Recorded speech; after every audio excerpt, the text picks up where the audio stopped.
Jack Ma and Ratan Tata among his investors think of his company and everyone's only talking billions of dollars. And of course, there's now the Indian cricket that's also come into play. We're just privileged this evening to be joined by Vijay Shekhar Sharma, the founder of Paytm. There are lakhs of Indians who are familiar with Paytm, and from every interview of yours that I read, you promise that jo nahi familiar hai, I promise to get them on board soon. So now into cricket.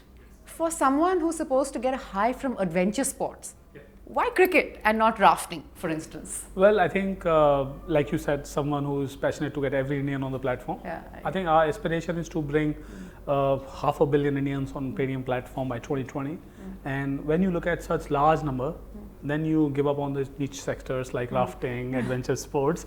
You look at mainstream. Right. And I think this country's mainstream sports Right. is cricket. It's cricket, And I personally admire sportsmen. I personally admire athletes. And I can say that that is how our brand emphasizes our team spirit, perseverance, persistence, and passion. So I think these things work for the sports. Right. So lucky to have Indian cricket on our side. Right, all those who didn't know Paytm just are now not going to miss it on the jerseys for sure now.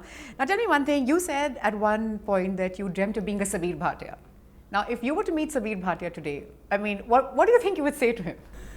I think I remember this is in early college days. I'm talking about, I was lucky to have internet access in 1994 and built a company in 96, 97, sold it in 98, 99. And those days, there was one Indian who built it, and there was Sabir Bhatia. Surprise, surprise, surprise, Sabir Bhatia wrote me an email. Yeah, oh wonderful, I for see. Help. I see, oh Jesus. And I took time to reply it, considering that it was it was happening to me. I see, okay. And the best part was that he still uses Hotmail email address. Oh, wonderful. I would imagine for him it would be difficult to let go of. You know, your story is really incredible. You finished school when you were 13, you were in college when you were 15. How do you believe those years, and coming from small town India and then moving to Delhi, how do you believe those years shaped you into what you are today? The best part about coming from small town, I come from Aligarh, and my background is not from any kind of family where there was business. Business used to be treated as black sheep in the family. I mean, I was not part of what my family traditionally does, education and doctors and so on. Right. So I think what I learned in those days was that how strong fundamental values will take you longer journey. Longevity of your existence, the history books are written for those who play long. So I learned to play long, I learned to have patience, a lot of it. And I'd say that even if ideas can create, I think values are the one who protect. Right. So I learned that. Right. You know, this is all very heartwarming stuff. Also, when you say that when you got a job, you know, eventually you just wanted a job, 10,000 rupees what you had to earn, you had to send some money home, you'd committed that your mother would get some money. When you finally got your first salary, you got her a couple of saris, you bought a TV for the house. So there are all those young Indians who are watching who can identify with this and who want to perhaps script the next Vijay Shekhar story. What would you say to them besides hard work? What has it taken to get where you are? I think as soon as I start remembering, I get numb in my mind. And I think, I've been lucky, I'd say that. I believe that there is larger cause and larger God upstairs who's deciding what we are supposed to do.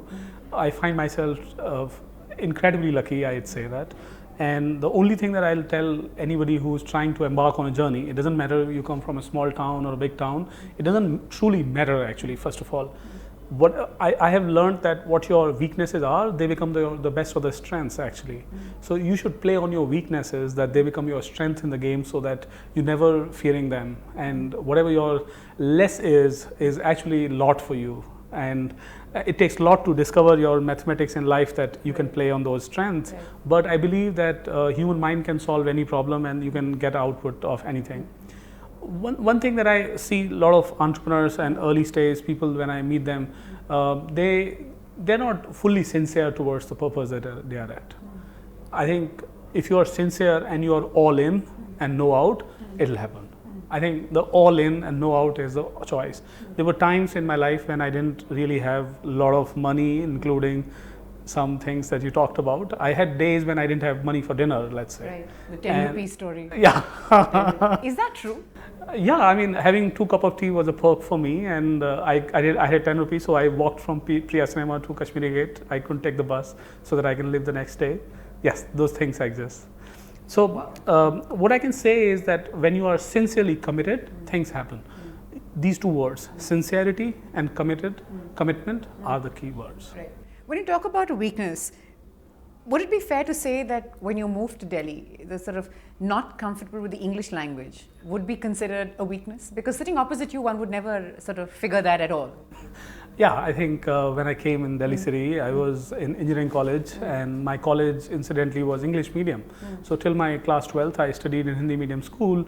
So I wouldn't even know that parallel plate capacitor is called Samantar Pat Sandharitra, because I would know it as Samantar Pat Sandharitra, Right. and so on and so forth. All these physics terms, which are totally technical terms, you don't in everyday casual conversation even know what it is. Absolutely. So I think we underestimate the power of need of English. I think when you're talking to people in engineering college, they don't even understand necessarily this language, and the classroom is not even teaching you in Hindi. So yes, it was Tare Zameen Par movement for me, Right. when the alphabets were flying. Right. And Was it actually that bad that you're not being able to follow lectures? Because you've said that you used to sit in the front benches, and then you noticed that the front benches were constantly being questioned in English, and then you had to move back. so I was an early teenager. I was 15 years in The my youngest classroom. anyway in your class. Yeah. And the teacher is asking me something, and I am standing and I'm not even understanding your question.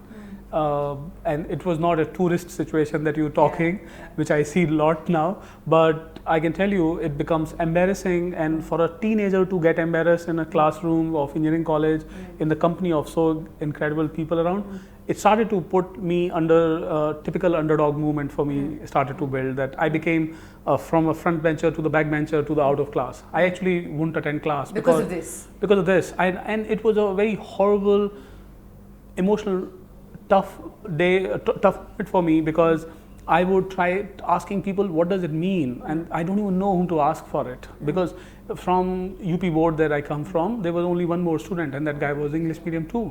So it was totally no man's land. And truly speaking, one point of time I was thinking that I should give up on this. I should go back a year and get my graduation in a language that I can understand. But I think, again, I had a single mission that there is no way out. This is the Right. only one way. Right. We move east. We move east. Right. Yeah. So you're of course self-taught. You went through magazines and dictionaries. You learned the language through dictionaries. Yeah, it was really funny thing. So when I go to people, meet people from a similar background, I would ask them, how would you learn English? How did you learn English? And they said that first enhance your vocabulary. I said, how do I enhance vocabulary? Should I start reading dictionary? Is that the vocabulary? Then they said, no, start reading newspaper and see the words that are coming in newspaper. So I would have a notepad which will note the words that are coming in newspaper, and then I'll try reading them in the dictionary. Next day I'll try making sense of what was talked, and the words would repeat.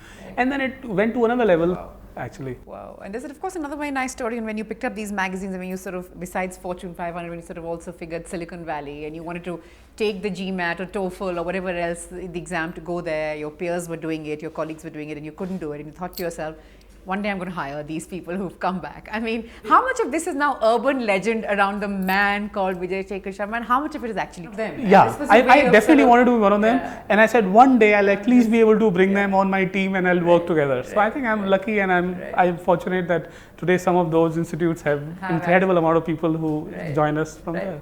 I just want to briefly go back to our conversation around English. Now, the IITs are going through a phase where there are many students coming from small town India now who are saying things like this has become an elite institution. The fact that we are coming to the IITs and we are not familiar with the English language is against us. As someone who's been there, done that, not at the IITs, but another top engineering institution, how would you sort of see this? I'm totally surprised when I see people today who are from McKinsey and who are from Accenture, and I'm or from international places they're working, and I'm interviewing them, and they tell me their stories, that how they went to IIT and they learned the gap of English versus Hindi or English versus their native language. Truth of matter is that I think this country sort of has a split.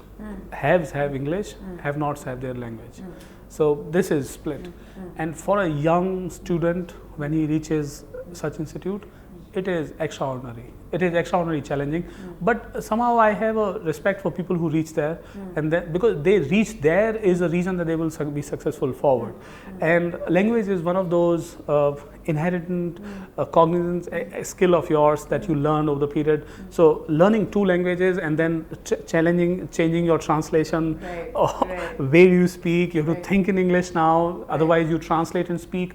I mean, I'd say that I have a lot of respect for people, and I'm so proud to say a lot of people at my place, I hear their stories. They might not know this happened to me. I immediately on the spot hire them. Oh, really? I just say that you come from that, you cross that, I hats off to you. Right. So I think the truth is that ITs are for haves versus have-nots. I see. Well, given a chance, would you say that Indian schools, as far as possible, should make sort of learning English at some level mandatory, that you should have a basic knowledge, that when people like yourself are coming out early on, they have at least a basic equipped knowledge to go on, and then they can build on that. They're not having to sort of start from scratch and move to the back benches.